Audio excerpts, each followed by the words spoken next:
Hello everyone! So, ipiplex ko lang sa inyo ulit itong aking mga bagong gawa na necklace. Ito ay pa-customize ng aking client. So, sa kanya ulit ito. Yung mga una kong gawa, sa kanya ulit yan. So, nagustuhan niya yung aking design.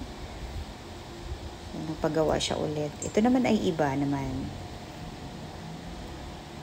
Ang ganda nito. May mga stones na maliliit.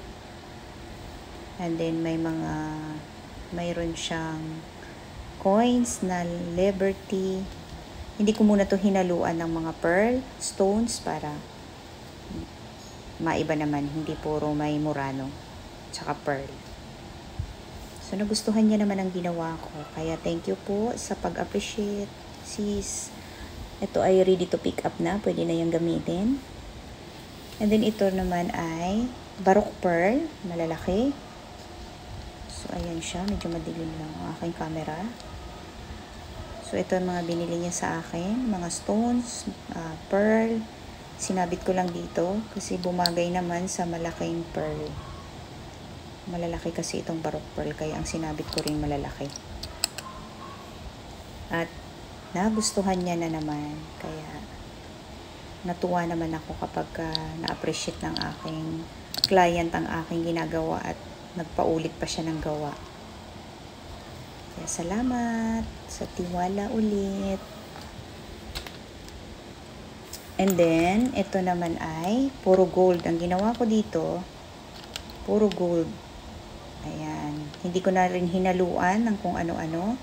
Kasi marami rin siyang dala na mga may gold dyan. Ayan. Kaya, puro gold ang ginawa ko. At nang maiba naman.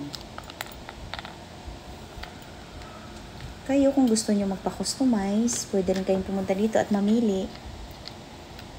Ito ay 3 layer yan na necklace. So, marami siyang dala ng mga anik-anik.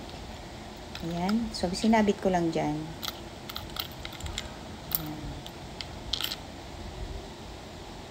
So, iyan lang. At marami pa siyang pinapagawa.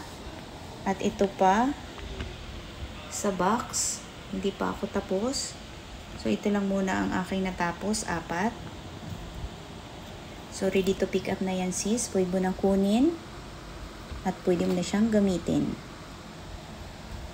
So, kung kayo din may gustong ipa-customize, mayroon kayong mga alahas na hindi nyo na nagustuhan, o kung ano ngayon yung in na design, ay siya ang ating gagawin pagkaya ko. So, yun lang. Thank you for watching.